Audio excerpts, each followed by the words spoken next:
Սա կապանն է։ Ես հիմա գնում եմ Սուրբ Մեսրոպ Մաշտոց եկեղեցին, որը Սյունիքի մարզի գլխավոր հոգևոր կենտրոններից է, պատկանում է հայ առաքելական եկեղեցու Սյունյաց թեմին։ Սա երիտասարդ եկեղեցի է, կառուցվել է 1996 թվականին։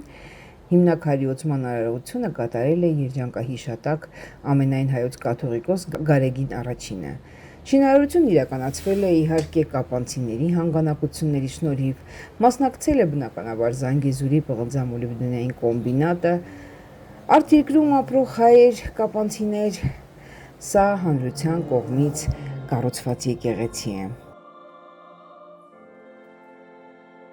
Եկեղեցին օծվել է 2001 թվականի դեկտեմբերի 1-ին ամենայն հայոց կաթողիկոս Գարեգին II-ի ձեռամբ։ Եվ Գարեգին II-ը նաև այս եկեղեցուն նվիրել է Սուրբ Սկիհ։ Մենք տեսնում ենք, որ ճարտարապետական առումով եկեղեցին կառուցված է հայկական ավանդական խաչաձև գմբեթավոր ոճով, սրբատաշ տուֆից է։ Այս եկեղեցին նաև ուխտավայր է եւ բազմաթիվ հավատացյալներ գալիս են հատուկ Սուրբ Մեսրոպ Մաշտոց եկեղեցի ուխտի։ Այստեղ ես զրուցելու եմ Տեր Շիրակի հետ, նա իր ծառայությունը մատուցում է Քաջարան քաղաքում, բայց այստեղ ինձ հաջողվեց գտնել, հանդիպել Տեր Շիրակին եւ որոշեցինք, որ զրուցելու ենք հատկապես այս հրաշալի նորակառույց գեղեցիկ եկեղեցու բակում։ Օրհնեցեք Տեր Հայր։ Կանք մի փոքրիկ զրուցել։ Ունեք ժամանակ։ Երևի դուրս գանք եկեղեցուց չխանգարելու համար։ Դրսում հրաշալի պայծառ մի Աստծո օր է։ Ամեն օր Աստծո օր։ Ես որ Աստվածաշունչն է գլխավորում, ասում ոչ թե մարդն է օրվա համար, այլ օրն է մարդու համար։ Օրն է մարդու համար։ Շնորհակալություն Տեր Հայր զրույցի համար։ Համեցեք։ Միշտ շատ պատասխանատու է զրուցել հոգևորականի հետ, որովհետև մենք հաճախ ունենում ենք այսպիսի հոգեկան թուլության կամ հիասթափության պահեր, որ մտածում ենք, որ Աստված մեզ չի լսում, կամ Աստված մեզ մոռացել է, կամ գուցե Աստված մեզ ուզում է պատժել մեր արած սխալների համար։ Եվ ամենակարևոր բանը մեր պես այսպես տատանվող, ինչպեսին շատերն են հավատացյալ, տատանվող քրիստոնյաների համար հենց քահանայի խոսքն է, ինչպիսին է Աստված, այդ հարցի պատասխանը կարծես բոլորը չգիտեն։ Նեղացած է, հիասթափված է, անտարբեր է մեր նկատմամբ, թե ինչպիսին է։ Շատ ուրախալի է, որ արձագանք կա անտարբերության նկատմամբ, արձագանք կա ավելի կատարյալ լինելու նկատմամբ, արձագանք կա քրիստոնյային որպես քրիստոնյա լինելու, մնալու հանգամանքի շուրջ, գիտակցություն ու կարծիք, սա շատ կարևոր են, բայց ինչպիսին է Աստված բարեգութ, ողորմած, մարդասեր, ամենակալ, ամենակարող, ամենաբարի, ամենասիրող և ամեն ինչի մեջ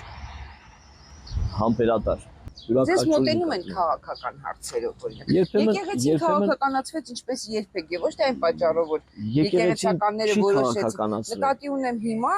հնարավոր է, որ հոգևոր հորը մոտենան եւ քաղաքական հարցեր տան։ Նախկինում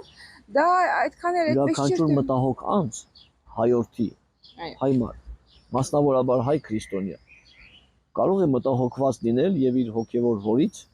իր հոգևոր սպասավորից, հովից հարցնել, ինչ վերաբերում է։ Շատ է պատահում, որ ձեզ հարցնեն։ Շատ են լինում, երբեմն լինում է, այսպես գալիս են, մարդիկ մտահոգ են, ինչպես կլինի։ Ինչ է կատարվում եւ ինչպես կլինի, ի վերջո ինչպես պիտի լինի, եւ ավարտը ինչ կլինի, մեզ հետ ինչ պիտի կատարվի։ Մարդիկ մտահոգված են, որպես Հայաստանի Հանրապետության քաղաքացիներ, որ Մայրաթոր Սուրբ Էջմիածնի զավակներ եւ Քրիստոսի հետևորդներ։ Իրենք մտահոգ են իրենց քրիստոնեական նկարագրի, իրենց հողը ջրի, իրենց հայրենիքի վերջապես լինելիությամբ։ Ինչու է պատմությունը այսպես կրկնվում, երբ բոլորովին վերջերս մեր հոգևորականները եւ եկեղեցին հալածանքների էր ենթարկվում խորհրդային իշխանության կողմից եւ պարբերաբար հալածանքների է ենթարկվել Եվ հիմա այս դարում, այս ազատության, դավանանքի խղճի ազատության, ամեն տեսակ պաշտպանված օրենքներով եւ կոնվենցիաներով այս ազատ դարում քրիստոնյան զգում է այդպիսի հալածանք։ Ինչպես դա կարող է պատահել, Տեր Հայր, եթե ամենալավ պատասխանը տվեց Հիսուս Քրիստոս։ Ես երբ լույսը եկավ խավար, խավարը նրան չընդունեց, որովհետև խավարի գործերն ի հայտ եկան։ Երբ քրիստոնեությունը լույս է վառում, պարզաբանելու համար այն բոլոր ճշմարիտ արժեքները, խավարը չի սիրում այդ լույսը։ Եվ թվում է թե ազատության դարաշրջան է, բայց դա ազատության դարաշրջան չէ։ Ազատության դարաշրջանի մեջ անտարբերություն չի լինում։ Ազատության դարաշրջանի մեջ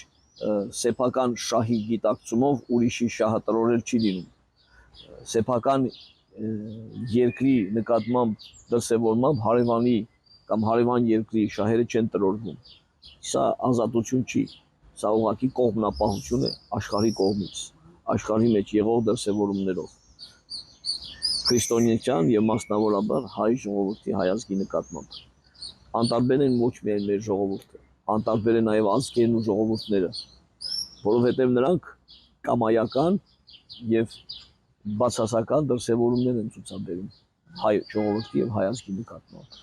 Ազատությունը սա չի, ազատությունը նա է, որ ճշմարտախոսություն լինի, ճշմարիտ վերաբերմունք դրսևորվի։ Մենք տեսնում ենք աշխարհում տիրող թոհ-բոհի մեջ, աշխարհում տիրող մեղքի եւ չարի տիրապետության դրսևորման մեջ անտեսվում են մեր ազգային շահերը, անտեսվում են մարդու իրավունքները, անտեսվում են անկեղծ ազատ դրսևորումները։ Եվ սա ազատություն չի, սա սանձարձակություն։ Ազատությունը նա չի, ինչ ուզում է մարդ դրսևորել, ասել, խոսել, ոչ երբեք։ Սա ազատություն չի։ Ազատությունը նա է, որ մարդը ձերբազատված լինի մեղքերից, չարիքներից, ճնշվող այն ազդեցություններից, որ պարտադրվում են։ Սա ազատություն չի։ Դե գիտեք ինչ այսպիսի բան կա։ Երբ խոսում ենք եկեղեցու մասին, նրանք ովքեր, այսպես ասեմ, անտարբեր են այդ վտանգի նկատմամբ, որ կարող է բերել եկեղեցու դեմ հարձակումը եւ վարկազրկումը, վարկաբեկումը, ասում են, որ բա ինչի մեր եկեղեցին այնպես չարեց, որ մենք ավելի քրիստոնյա լինեինք, այլ մենք շատերը գնացին դեպի աղանդներ, եկեղեցին դրա դեմ չպայքարեց, եկեղեցիականներից շատերը իրենք չդարձան օրինակ, որպեսզի մարդիկ չգնան դեպի աղանդ, այլ գան դեպի եկեղեցի։ Ինչու ես դա պատասխանը գիտեմ, որ ժամանակը շատ կարճ էր, ընդամենը 30 տարի եւ այսպես չէ, այդ խորհրդային բաներից հետո, բայց այո, հետ խորհրդային շրջանը կարճ էր, որպեսզի, բայց շատ մեծ եռանդել չէր զգացվել, այսպես եկեղեցու պատերից դուրս, ցայլ իրենց ասածն եմ ասում, այսպես ես երկու կողմի երկխոսություն ձեզ պատմեցի, ես ոչ մի այդ երկու կողմերից ոչ մեկին էլ չեմ այս առաջ տանում։ Ես կարծում եմ, որ եկեղեցին արել է ճիշտ այնքան, ինչքան կարող էր անել, բայց փաստորեն դա այդուամենայնիվ չէ։ Ինչ է եկեղեցին։ Ո՞րն է եկեղեցին։ Եկեղեցին մեր հավատքն է։ Եկեղեցին մենք ենք, բոլորս իրար հետ։ Մենք ենք բոլորս, այո։ Հավատացյալների ժողովը, Ինչու եկեղեցին փոքրանում է, ուրեմն երբ ուրիշները հեռանում են։ Այլ հավաքը, միասնությունը, որ դեռ Քրիստոս կա։ Բոլորս միասին։ Դե գիտեք, գնում են ուրիշ եկեղեցի, ասում են ստեղ էլ Քրիստոս կա։ Ուրիշ եկեղեցի չունենք, մեկ եկեղեցի։ Մեկ եկեղեցի, հայաստանյան ցարակելական սուրբ եկեղեցի, Թադեոս ու Բարդոմեոս առաքյալներով հաստատված եկեղեցի, որը մեր բոլորիս միասնականության դրսևորումն է։ Այս միասնականությունն է պետք է ապահովել, որպեսզի լինի, բայց անընդհատ ներմուծումներ կան։ Անընդհատ ներմուծումներ կան, խանգարիչ հանգամանքներ կան, որ սա պետք է միասնական հաղթահարել, ոչ թե ընդունել կրոնի ազատություն ու ով ասես, ինչ անունով ասես, հիմնի այսպես կոչված եկեղեցի կամ աղանդավորական խումբ, որը պառակտում է հայկականության միասնականությունը, հայության ոգին, միասնական շունչը դրսևորվելու, մեկ հավատք ունենալու դրսևորումը։ ճանաչում եմ մարդկանց, ովքեր եւ քաղաքականության նկատմամբ էին անտարբեր եւ շատ հանդուրժող կատարվող նկատելի բոլոր ակնհայտ անարդարությունների նկատմամբ եւ եկեղեցու նկատմամբ չունեին առանձնապես չունեին այսպես քրիստոնեական մեծ հավատ, բայց այդ հարցակումների օրերին այդ մարդիկ դարձան եւ այսպես անդիմադիր գործիչներ, այդպես նյարդայնացան եւ որոշեցին, որ սա անընդունելի է եւ հատկապես դարձան քրիստոնյաներ, սկսեցին հանդը։ Մեր մեծերը միայն խոսք ունեն։ Ասում են, երբ որ հոտը գնում է, ահա, կաղերը հետ են մնում։ Երբ որ հոտը շրջվում է, կաղերն առաջ են գնում։ Եվ սա ընդհանուր առմամբ այդպես է։ Ժամանակները յուրաքանչյուր շրջափուլի մեջ դա հավատացյալների մասով էիք ասում, այս բանը ամեն ինչի մասով կարելի է ասել, այո։ Ցանկացած։ Մենք հոգևորականներս թվապես քիչ ենք նաև։ Այո։ Թվապես քիչ ենք։ Մի ամբողջ տարածաշրջան մի հոգևորական։ Ինչքան են կոտորել, քչացրել, պակասացրել, թույլ չեն տվել, որ բայց ինչ վերաբերում է արդեն դրսևորմանը, ամեն մեկը յուրովի իր տարածքի մեջ խնդիր ունի։ Ժամանակի եւ դրսևորման։ Մի ամբողջ տարածաշրջան, օրինակ, Քաջարանի տարածաշրջան 4 եկեղեցի ունեն։ 4 եկեղեցի մի հոգևորական։ Ինչ անի հոգևորական։ Ինչ Կիրակնորյա դպրոց ունեն։ Պատարակներ շաբաթ կիրակի օրերին ունեն։ Ժողովրդի հետ հանդիպման եզրեր ունենք։ Բոլոր միջոցառումներին մասնակցում ենք։ Եվ այդ բոլոր ինչ անեն հոգևորականները դրանից ավելին, որովհետև ոչ 24 ժամանակն է։ Ես մտածում եմ, որ մարդկանց ոչ էլ ընթացք։ Սրտին եթե չի հասել խոսքը դեռ, այն էլ այսքան մարգարեական խոսքը, կներեք, մարգարեական խոսքը դեռևս Հիսուս Քրիստոսից տարել առաջ ինչ է ասում։ Ասում է լսելով պիտի լսեք ու չպիտի լսեք, տեսնելով պիտի տեսնեք ու չպիտի տեսնեք։ Ասվում է բոլորի համար։ Ո՞նց եք։ Լավ եք երեխան։ Ապրե բալիկներ, շատ ապրե բալիկներ։ Ես ինձ դա բալիկներ է։ Ամենախոքերն են հաստատության։ Ամո բալիկներ։ Լավ է բալիկներ։ Որտեղ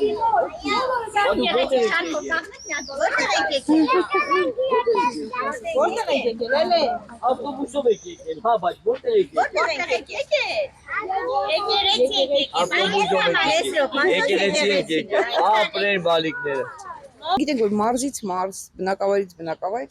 մարդիկ տարբերվում են։ Ավանդույթներով, սովորություններով։ Ինչպիսի հավատացյալներ են ապրում Սյունիքի մարզում։ Իսկական հավատացյալ։ Շատ են իսկական հավատացյալները։ Իսկական ասելով ինչպես ասել։ Որովհետև ժամանակներ շարունակ անազատության, անհավատության կնիքը շատ է եղել Սյունիքի վրա եւ ներազդեցությունը շատ մեծ է։ Սակայն այդ բոլորի մեջ ինչպես սերմնահատիկը, երբ հողի մեջ տնես, սկիզբի ուժ, ջանք, երանդ չխնայի, որ պատրի հողը եւ դուրս կա։ Պտուղներ տալու, արևի լույսին դուրս գալու։ Այդպես էլ Սյունիքի մեջ հավատքը եղել է անթեղված հողի մեջ։ Եվ ճեղքելով հողի շերտը դուրս է եկել։ Եվ մենք նորից այսպես զրուցելով եկանք հասանք մեր խոսակցության սկզբին, որ Աստված տեսնում է ամեն ինչ, անտարբեր չէ։ Այո, ամեն ինչ տեսնում է եւ թույլատրում է, որպեսզի մենք ավելի կատարյալ լինենք։ Աստվածաշունչը մեզ ասում է. կատարյալ եղեք, ինչպես ձեր երկնավոր հայրն է կատարյալ։ Կգան դժվարություններ, կգան բռնություններ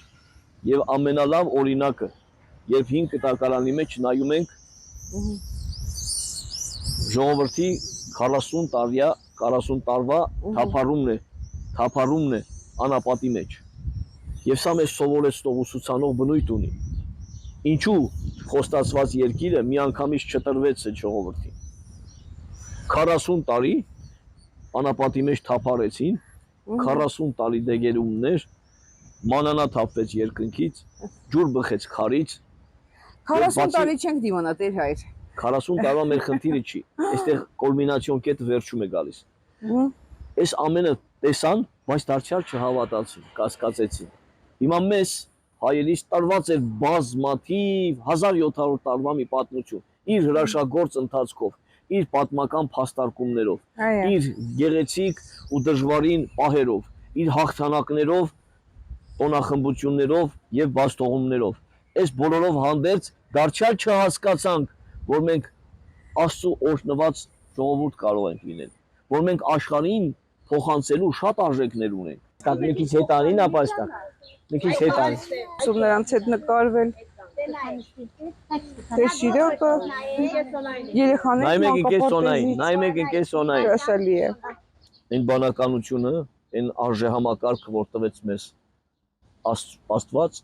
աշխարհում լինելու, մենք անխնա օգտագործում ենք երբեմն առանց անդրադարձի։ Թե ինչու այսպես արեցինք։ Բայց սա ամենասարսափելին չէ։ Ամենասարսափելին այն է, որ մենք դրա նկատմամբ վերաբերմունք չունենք, անդրադարձ չունենք, ուշադրություն չունենք։ Դարձել ենք անտարբեր։ Եվ սրա համար է, որ աշխարհում մի քանի բռնության ձևերից նաև հիմա ընդունելի է մեկ ձև եւս, անտարբերությունը որպես բռնության ձև։ Սա սարսափելի է։ Երբեմն դա ոչ թե անտարբերություն է, այլ վախ է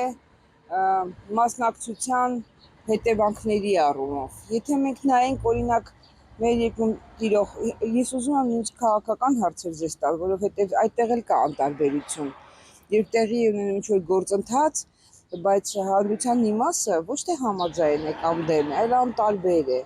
Եվ դա երբեմն մասնակցության հետևանքներից խուսափելու։ Քաղաքականությունը իր հերթին անդրադարձ կարող ենք ունենալ, բայց ես խոսում եմ ցանկացած անտարբերության մասին։ Անտարբեր ծնողի նկատմամբ, անտարբեր զավակի նկատմամբ, անտարբեր ծեր մարդու նկատմամբ, ով փողոցը չի կարողանում անցնել, անտարբեր այն մանուկի նկատմամբ, ով դեռահաս վիճակում ծխախոտ է օգտագործում, թմրամիջոց է օգտագործում, անտարբեր այն մարդու նկատմամբ, ով մանուկ հասակից կամ պատանի դեռահաս վիճակից անբարոյականություններ է գործում։ Այն մարդու նկատմամբ, ով մեր կողքին մեռնում է, բայց մենք անտարբեր ենք։ Սրա մասին Մեր հանրությունը շատ է այդպիսին։ Դեգրադացվում է, եւ սա այն խնդրի մասին, այն ուղղվածությամբ է, որ մարդը հեռանում է Աստծուց։ Երբ մարդ հեռանում է Աստծուց, իր պատկեր եւ նմանություն լինելուց, իր կոչումից աշխարհում, ինչ կոչում ունի մարդը աշխարհի մեջ, դրանից խուսափում է մարդը, հեռանում է եւ դրա համար էլ արժանանում է նման արժեքների, նման շատ խնդիրների։ Հեռանում է Աստծո սիրուց, հեռանում է Աստծո գործից, որովհետեւ աշխարհը ձգում, գայթակղությունները շատ են։ Եվ մարդը իր գիտակցության մեջ չի արժևորում այն ամեն ինչ որ տրված է իրեն։ Նայեք։ Ապրեն բալիկները, շատ ապրեն։ Այս ամեն ինչը ժամանակի հետ մատուցման կերպի մեջ է։ Այո, մատուցման կերպի հասկանալի լինի նոր սերնդի։ Այո։ Երիտասարդների մեջ հավատացյալները շատ են Սյունիքում։ Շատ հրաշալի զավակներ ունենք, շատ փայլուն, շատ պայծառ մտքերով, նախանձախնդիր, իրենց հայրենիքի, իրենց հավատքի, իրենց արժեքների եւ դրանով պայմանավորված իրենց ապագայի նաեւ։ Ես տեսնում եմ, Տեր հայր, որ դուք լավատես եք, թարապես կոտրված չեք, հիասթափված չեք։ Ամոթ ձեր խոսքը նաեւ մեզ է լավատեսության հղում։ Իհարկե։ Եվ դուք մտահոգություն չունեք, որ հենց ընտրվելուց հետո դեռ նոր իշխանությունը չի ձևավորված, իշխանությունները արդեն բավականին կոպիտ քայլերով իրականացնում են ինչ ասել են, խոստացել են նախընտրական շրջանում եւ եկեղեցուն էլ հերթ հասնելու է շուտով։ Մտահոգություն ունեք, թե դուք մտածում եք, որ ոչինչ չի հաջողվելու եւ չեք որպես հայ մարդ, Աստանի Հանրապետության քաղաքացի, իրավունք չունեմ չմտահոգվելու հայ ժողովրդի հետ միասին։ Առավելաբար, որպես հայոց եկեղեցու հոգևոր սպասավոր, կրկնակի իրավունք չունեմ չմտահոգվելու իմ հոտի ապագայով։ Վերջապես վստահված է ինձ մի հոտ, մի համայնք, որտեղ ես պատասխանատվություն ունեմ յուրաքանչյուր անձի համար։ Եվ սա ինձ համար խնդիր է, իհարկե խնդիր։ Բա մեր եկեղեցու անունը ի՞նչ ա որ դուք եկել եք։ Մեսրոպ Մաշտոց։ Մեսրոպ Մաշտոց, կեցեք։ Դուք ամեն մեկը անուններ ունեք, չէ՞։ Հա, ապրեք, ձեր անուններն ունեք։ Մեր եկեղեցիներն էլ ունեն իրենց անունները։ Իմ շորիկն է, հակել եմ։ Իմ շորիկն էլ էսպես է։ Եվ մեր եկեղեցու անունը Մեսրոպ Մաշտոց է։ Գիտեք ով էր Մեսրոպ Մաշտոցը։ Արձան էլ կա, այո, Մեսրոպ Մաշտոցի արձանն էլ կա։ Բայց ով է Մեսրոպ Մաշտոցը։ Հայոց գրեր տարել ստեղծողն է, չէ՞։ Հոգևորական վարդապետ Մեսրոպ Մաշտոցն է, որ ստեղծեց հայոց գրերը, հայոց այբուբենը, որ այսօր մենք բանաստեղծություն ենք ասում, չէ՞, երգեր ենք երգում, խոսում ենք իրար հետ, հեքիաթներ ենք լսում, պատմում, առակներ ենք սովորում, չէ՞։ Եվ դա իր շնորհիվ, որ ինքը տարելը ստեղծեց, որ մենք հայերեն գրենք առողջություն, գրենք, կարդանք, արտասանենք, չէ՞։ Պատասխան պիտի տամ կամ գտնեմ իմ զավակների համար։ Նախ որպես Հայաստանի Հանրապետության քաղաքացի, հայ անունը կրող ազնիվ մարդիկ եւ նաեւ որպես հայ քրիստոնյաներ իրենց անելիքները, իրենց ձևավորվելի գործընթացը, իրենց պատասխանատվությունը Աստծո եւ մարդկության նկատմամբ։ Իրենց հողի հայրենիքի նկատմամբ։ Դրա պատասխանատվությունը կա դրսևորելու, ձևավորելու եւ հաղորդելու նաեւ։ Այսինքն լավատեսություն, բայց մտահոգություն միևնույն մենք ունենք։ Յուրաքանչյուր լավատեսության մեջ կա մտահոգություն։ Լավատես լինելով ինչպես ինչ կլինի, ինչի պիտի հասնենք։ Լավատես ենք, որովհետեւ Աստված ասաց. ես ձեզ մենակ չեմ թողնի, մինչև աշխարհի վախճանը։ Ուրեմն մենակ չի թողնի։ Եվ եթե թույլատրելի են նման հարձակումներ, ձևավորումներ, դրսևորումներ, բացասական ազդեցություններ, սրանք մեզ ավելի գոտեպնդելու, ավելի ուժեղացնելու համար են։ Վերցնենք Այսինքն մտահոգված ենք, բայց վախեցած չենք։ երբեք վախը քրիստոնյայի համար չի։ Հավատքի մեջ վախ չկա։ Սիրո մեջ վախ խոսքը նրանից օրնեցեք։ Ասված է, լավ է, դեր բաբաս։ Տարինք։ Հա, տարինք։ Մսացը, ոնց եք, լավ եք։ Շնորհակալություն։ Բարդ բաներից ենք խոսում։ Լավ եք անում։ Տարինք մսացը, բոլոր ամբողջ իմ փաթեթ։ Լավ գնացություն։ Քայլենք։ Եվ ես ունենում եմ հարցեր ուղղված քրիստոնեության, ուղղված Աստծուն, որոնց պատասխանները փորձում եմ ստանալ հոգևորականներից։ Երբեմն ստանում եմ, երբեմն ավելի եմ խճճվում։ Բայց երբեմն ինձ համար կարծես հանկարծ հասկանալի է դառնում, որ ընդհանուր առմամբ վախենալ պետք չէ։ Անշուշտ, Ոչ միայն եկեղեցու անկումից, այսպես ասած, վախենալ։ Նույնիսկ Արցախի անկումից հետո անկումներից վախենալ պետք չէ։ Դաս։ Քաղաքական գործիչներից մեկը մի հետաքրքիր, բայց ես միշտ սիրում եմ, օգտագործում եմ։ Բոլորը կարող են լսածները իմանալ։ Ասում է, անունը չեմ հիշում ուղղակի ով ասաց, ասեց, ես չեմ պարտվում ասաց։ Կամ հաղթում եմ, կամ սովորում։ Մտածում եմ Տեր հայր կներեք, որ ոչ կա պարտություն եւ պետք չի դա համարել հաղթանակ։ Հիմա հենց այդ ժամանակներն հաղթանակ չի։ Դա պարտությունը սովորելու ընթացք է։ Պիտի սովորենք, որ վաղ մյուս օր չկրկնվի։ Իսկ փաստորեն մեզանում սովորելը մի քիչ դժվար է ստացվում։ Սյունիքը վտանգի տակ զգացողություն ունեք թե չէ։ Մարդիկ մտահոգ էին ժամանակներ շարունակ, որ ինչ է կատարվում։ Ինչպես շրջապատված դրոշներով, որոնց չէինք տեսել։ Պատկանող դրոշներով, այո, որ մարդու մտքից չէր կարող անցնել, բայց Աստված թույլ տվեց այս ամեն ինչը, որպեսզի մարդ հասկանա իր կոչումը, իր թերացումը, իր սխալմունքը եւ դրա վրա շտկվի։ Եվ եթե վստահում ենք մենք ինքներս մեզ, մեր հայ լինելու, մեր բասկի ուժին, մեր հավատքի չափին եւ մեր հայր Աստծո օրհնությանն ու աջակցությանը, մենք պարտավոր ենք լինել այդպեսին։ Եվ Սյունիքն էլ ողնաշարն է մեր ազգի անշուշտ միանշանակորեն։ Եվ Սյունիքը ոչ թե միայն ողնաշար լինելով է իր դերակատարությամբ հայտնի, այլ ներկա իր լինելիությամբ։ Այո, հրաշալի է քաղաքը, այս յուրաքանչյուր Հայաստանի Հանրապետության եւ հայոց լեռնաշխարհի քաղաք գյուղ հրաշալիք է։ Այո, այսօր այստեղ են կանգնած դա է ասում։ Կապանը մեր շունյաց աշխարհի մեջ որպես մայրաքաղաք կամ ինչպես ասում են հարավային մայրաքաղաք, դա իրապես այդպես է։ Իրապես այդպես է շատ չկրկնվող է, շատ յուրօրինակ է։ Եվ սա կարևոր է ոչ թե միայն իր արտաքին տեսքի մեջ, այլ ներքին գնահատանքի մեջ։ Իր ղեկավարով, իր ժողովրդով, իր բնակիչներով եւ իր պատմամշակութային կարողությամբ ու նշանակությամբ եւ իր հոգեվոր հայրերով Տեր-Շիրակ, երբ ես այստեղ հարցնում էի ում հետ կարող եմ խոսել, դուք չեք պատկերացնի ինչքան մարդ է ինձ ասել պետք է խոսել Տեր-Շիրակի հետ, եթե դու տատանվում ես, եթե դու անհանգստանում ես, մտահոգ ես, խոսիր Տեր-Շիրակի հետ եւ քո մտքերը կլինեն ճիշտ ընթացքի վրա։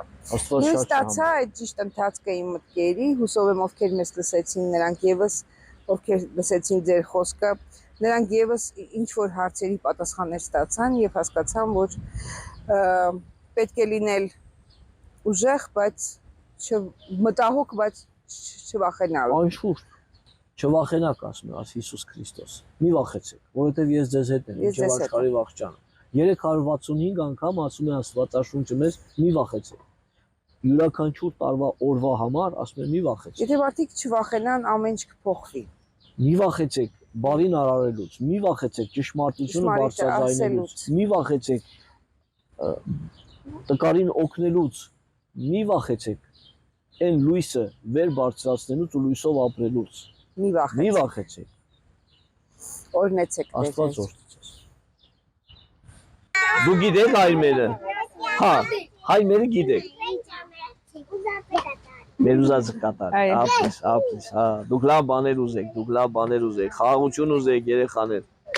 Խաղաղություն ուզեք, համերաշխություն, սեր, որ մարդիկ իրար շատ սիրեն, համերաշխ լինեն, միասին լինեն եւ խաղաղություն ստանան։ Այո, գեցեք, ապրեք։ Աստված ձեզ բոլորիդ պահապան լինի, օրհնի ձեզ, որ դուք այսքան խելոք համով բալիկներ եք, չէ՞։ Ապրեք, դե գնացեք, աղոթ կարեք, ապրեք։ Ջան, համով բալիկներ։ Այսպես Համով բալիկներ։ մեր հարցազրույցի ընթացքում մարդիկ եկան, երեխաներ եկան եկեղեցի եւ բախտ ունեցան լսելու Տեր-Շիրակի խոսքը։